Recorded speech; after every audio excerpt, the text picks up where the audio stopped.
Assalamualaikum warahmatullahi wabarakatuh. Hai adik-adik semua, nama saya Inin Diani dari Universitas Sultan Ageng Tirtayasa. Kalian semua penasaran gak sih atau pernah mendengar sesuatu tentang fabel? Namun sebenarnya apa itu fabel? Nah, fabel ini sebenarnya masih termasuk kepada dongeng. Hanya saja, jalan cerita yang menggambarkan watak juga perilaku manusia itu ditokohi oleh hewan atau binatang-binatang. Tentu bahwa fabel ini juga merupakan karya sastra tertulis yang berbentuk narasi dan dalam fabel akan menceritakan tentang kehidupan yang mana itu ditokohi oleh binatang tadi yang berperilaku menyerupai manusia. Kemudian binatang-binatang ini pun dalam ceritanya tentu akan memiliki karakter baik maupun karakter yang tidak baik atau buruk ya. Misalnya saja adalah karakter jujur, sopan, senang. Namun, ada juga karakter-karakter yang memiliki sifat seperti sombong, suka menipu, dan ingin menang sendiri. Cerita fabel ini atau fabel sering juga disebut sebagai cerita moral. Mengapa demikian?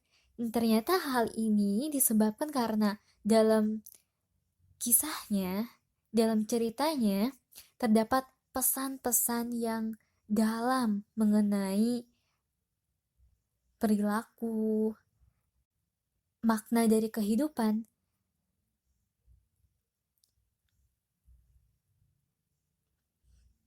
Kemudian, tentu teks cerita ataupun dongeng fabel ini memiliki struktur cerita seperti halnya karya sastra lainnya. Nah, fabel memiliki 4 struktur teks di dalamnya. Yang pertama adalah orientasi, kedua adalah komplikasi, ketiga adalah resolusi, dan yang terakhir adalah koda. Jika teman-teman sekalian mengingat struktur dalam fabel, ini hampir sama ya dengan struktur teks dalam cerpen misalnya, hanya saja fabel memiliki kode di akhir cerita. Walaupun dongeng binatang atau fabel ini termasuk karya sastra, namun terdapat perbedaan. Perbedaan antara fabel atau dongeng binatang ini dengan karya sejenisnya. Yang pertama, fabel selalu bersifatkan cerita yang jenaka dan kebanyakan ditujukan untuk anak-anak, sehingga alur cerita dimulai dari awal sampai akhir cerita berisikan pesan moral yang baik dan selalu diakhiri dengan secara damai. Inilah mengapa fabel juga dikenal dengan cerita moral. Nah, hal tadi juga menyebabkan sangat jarang sekali terdapat unsur-unsur seperti khayalan atau angan-angan berlebih, tetapi lebih mengedepankan kepada pesan-pesan yang dapat dipahami oleh anak-anak tadi. Nah, kembali kepada struktur teks dalam cerita fabel, orientasi merupakan bagian awal dari cerita yang pastinya menunjukkan sebab atau awal kejadian cerita atau latar belakang cerita. Bagaimana sih peristiwa tersebut bila bisa terjadi? Nah, biasanya dalam orientasi ini ditujukanlah pengenalan latar cerita yang berkaitan dengan nama tokoh, waktu, atau di mana cerita tersebut terjadi. Kemudian yang kedua ada komplikasi. Komplikasi ini adalah peristiwa-peristiwa atau runtutan kejadian yang terjadi di dalam cerita yang nantinya tentu akan memperkenalkan tentang konflik.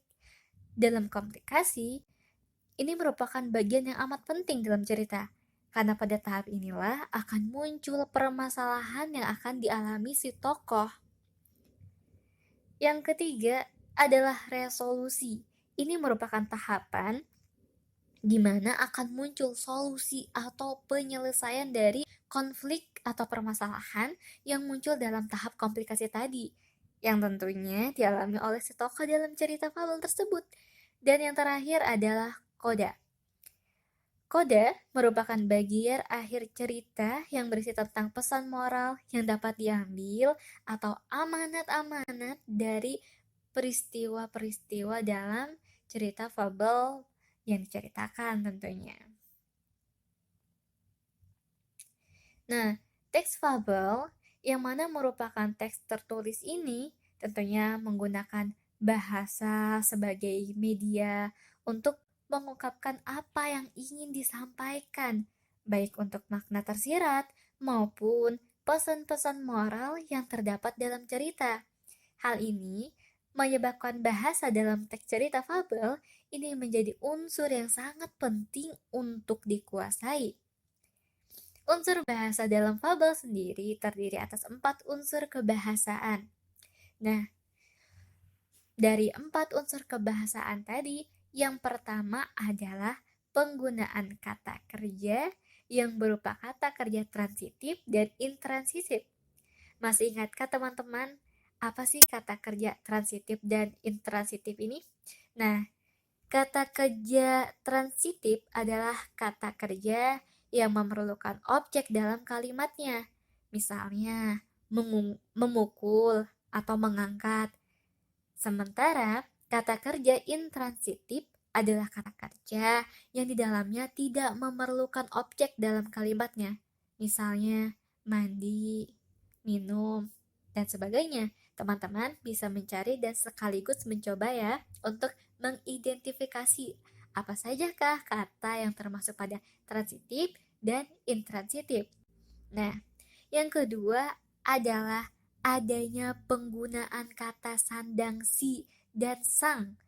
Dalam kaidah penulisannya, si dan sang ini terpisah dengan kata yang diikuti. Dan ingat, kata si dan sang ini ditulis dengan huruf kecil ya, bukan menggunakan huruf kapital.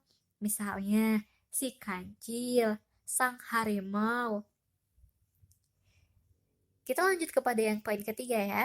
Dan yang ketiga ini adanya penggunaan keterangan tempat dan waktu cerita. Fabel biasanya digunakan kata keterangan tempat dan keterangan waktu untuk menghidupkan suasana yang ingin disampaikan, dan terkadang malah itu menjadi kekhasan tersendiri. Nah, keterangan tempat biasanya digunakan kata depan di, dan keterangan waktu biasanya menggunakan kata depan pada atau kata yang menunjukkan informasi waktu.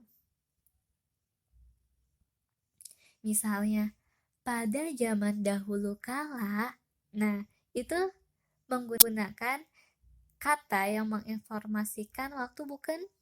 Dan yang terakhir adalah adanya penggunaan kata hubung lalu, kemudian, dan akhirnya.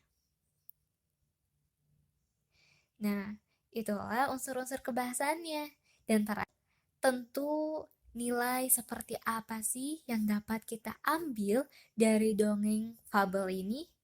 Nah, Atmajaya pernah menjelaskan bahwa sebuah karya sastra tidak lepas dari nilai-nilai yang terkandung di dalamnya.